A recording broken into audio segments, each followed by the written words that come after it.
Hello friends, स्वागत है आपका एक बार फिर से आपके अपने लीगल चैनल में। मैं हूं एडवोकेट सनी शर्मा। दोस्तों, आज की इस वीडियो में मैं आपको बहुत ही इंपॉर्टेंट चीज़ बताने वाला हूं। ऑनरेबल सुप्रीम कोर्ट की बिल्कुल ताज़ा नई गाइडलाइंस डायरेक्शंस आपको बताने वाला हूं, जिससे पति पक्ष को काफ़ी फायदा मिलेगा। लेकिन साथ ही साथ पूरी गाइडलाइंस को बताने के बाद इसका प्रैक्टिकल इंप्लीमेंटेशन, इसके प्रभाव, सब कुछ आज के इस वीडियो में बताऊंगा। आखिर तक आप लोग इस वीडियो में बने रहना ताकि आपको पूरी बात की जानकारी मिल सके। अभी तक भी चैनल को सब्सक्राइब नहीं किया है तो फटाफट चैनल को सब्सक्राइब करके नोटिफिकेशन बेल पर क्लिक कर लेना, ताकि आप लोगों को सारी जानकारियां मिलती रहें और हमें निरंतर मोटिवेशन मिलता रहे ऐसे वीडियोज लाने के लिए। देखिए दोस्तों, समय समय पर 498 को लेकर के जजमेंट्स आते रहते हैं, वो एक अलग बात होती है। और आपको भी पता होता है कि किसी एक जजमेंट को लागू करवाना बहुत मुश्किल है, कोर्ट माने ना माने। लेकिन दोस्तों, जब ऑनरेबल सुप्रीम कोर्ट ने रजनीश बनाम नेहा की गाइडलाइन जारी करी थी तो सुप्रीम कोर्ट ने कहा था कि देश भर की अदालतों पर लागू होगा। और आपको पता है कि पूरे देश में आपका केस कहीं पे भी चल रहा हो, रजनीश बनाम नेहा लागू होता है। ऐसी ही ये भी कुछ गाइडलाइन है। यहाँ पे ऑनरेबल सुप्रीम कोर्ट ने कहा है कि अब से ये गाइडलाइन देश भर के सारे कोर्ट्स में लागू होंगी। तो आप समझ सकते हैं इसकी सीरियसनेस को। तो अब इसे ध्यान से समझिएगा कि इस गाइडलाइन में ऑनरेबल सुप्रीम कोर्ट ने क्या कहा और ये आपको कैसे इंपैक्ट करेगा। देखिए, बहुत सारे मामलों में 498 का मिसयूज होता है, जिसका अभी नया नाम 85 BNS यानी 85 BNS है। आपके ऊपर इल्जाम लगा के कि पति ने और उसके परिवार वालों ने क्रूरता की, पूरे परिवार को पिरो दिया जाता है। तो ऐसे मामलों में कभी नेगेटिव कभी पॉजिटिव मिक्स जजमेंट आते रहे हैं। अभी यहां पर ऑनरेबल सुप्रीम कोर्ट ने एक पुराने जजमेंट को, जो कि 13 जून 2022 को इलाहाबाद हाईकोर्ट ने दिया था, उसमें जारी दिशा निर्देशों को पूरे देश में लागू करने के लिए कह दिया है। ये दिशा निर्देश 2 महीने के कूलिंग पीरियड के दौरान पुलिस को गिरफ्तारी या किसी अन्य प्रकार की कार्रवाई करने से रोकते हैं।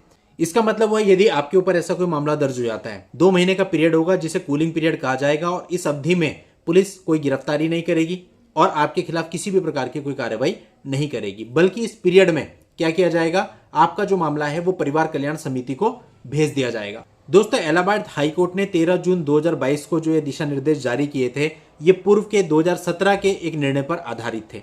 और यहां पर दिलचस्प बात यह है कि शीर्ष अदालत ने 2018 में स्वयं ही इन्हें वापस ले लिया था, जिससे ऐसी सारी समितियां निष्क्रिय हो गई थी। लेकिन इस जजमेंट के बाद अब दोबारा से ये चीजें लागू हो जाएंगी और ये जो जजमेंट है ये पूरे देश पर लागू होगा, हर जगह हर कोर्ट पर लागू होगा। अब दोस्तों, बात करते हैं इसके प्रैक्टिकल इंप्लीमेंटेशन पर। देखिए, अब ऑनरेबल सुप्रीम कोर्ट ने खुद कहा है कि ये दिशा निर्देश पूरे देश में लागू होंगे, तो होंगे, ये तो क्लियर है। अब बात आती है कि अगर पुलिस इसकी पालना नहीं करती तो फिर बात वही आ जाएगी कि आप पुलिस के खिलाफ भी जा सकते हो कि पुलिस ने इसकी नियमों की पालना नहीं करी है। लेकिन अब बात आती है कि इससे इंपैक्ट क्या पड़ेगा। इससे इंपैक्ट ये पड़ेगा, स्पेशली उन लोगों को फायदा मिलेगा जो कि ऐसा केस होने से एकदम से घबरा जाते हैं, डर जाते हैं, उन्हें डर लगता है, वो पुलिस से बात करने से भी डरते हैं और उन्हें लगता है हमारी गिरफ्तारी हो जाएगी। ऐसे सभी लोगों को टाइम मिलेगा अपने आप को मेंटली स्टेबल करने का। अब हम इसका दूसरा पहलू देखते हैं कि इससे क्या फायदा हो रहा है। देखो, 498 के केस में या 85 BNS के केस में आपको भी पता है कि पुलिस गिरफ्तारी नहीं करती वैसे भी, और अधिकतर मामलों में समय की भी कोई बाध्यता होती नहीं है। आपको पता है, आज की FIR आज दर्ज होती है, 6 महीने बाद चार्जशीट फाइल होती है, कई बार 1 साल के बाद, कई बार 2 साल के बाद। ऐसे भी अनेक मामले हमारे खुद के पास हैं।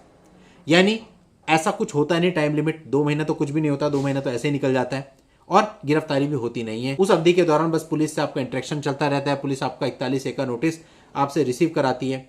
तो in my personal point of view, ये जो 2 महीने का पीरियड है तो बहुत छोटा पीरियड है, और ये इतना छोटा पीरियड है कि ऐसे गुजर जाएगा, आपको पता भी नहीं चलेगा। केवल आप इस 2 महीने में खुद को मेंटल प्रिपेयर कर सकते हो। इसके अलावा मुझे नहीं लगता कि इसका कोई बहुत व्यापक असर पड़ेगा, क्योंकि गिरफ्तारी वैसे भी किन्हीं मामलों में नहीं होती। हाँ, उन मामलों में जहां पे पॉलिटिकल प्रेशर डाल करके एकदम से आपको उठवा दिया जाता है, गिरफ्तार कर दिया जाता है, ऐसे मामलों पे लगाम लगेगी। ऐसा वो लोग एकदम से नहीं करा पाएंगे, पुलिस भी ऐसा नहीं करेगी। तो इन मामलों में आपको थोड़ा फायदा मिलने की संभावना है। अदरवाइज मुझे नहीं लगता कि इस चीज से बहुत बड़ा रिलीफ हस्बैंड को मिलेगा। ये मेरी पर्सनल ओपिनियन है, बाकी सबकी अपनी अपनी ओपिनियन इस पर हो सकती है। इस मामले का लिंक आपको इस वीडियो के नीचे डिस्क्रिप्शन में मैं दे दूंगा, आप जाकर के पूरे मामले को पढ़ सकते हैं। आज की इस वीडियो में इतना ही। नेक्स्ट वीडियो में नई जानकारी के साथ मैं आपसे फिर मिलता हूं। तब तक के लिए goodbye and thank you for watching. Take care.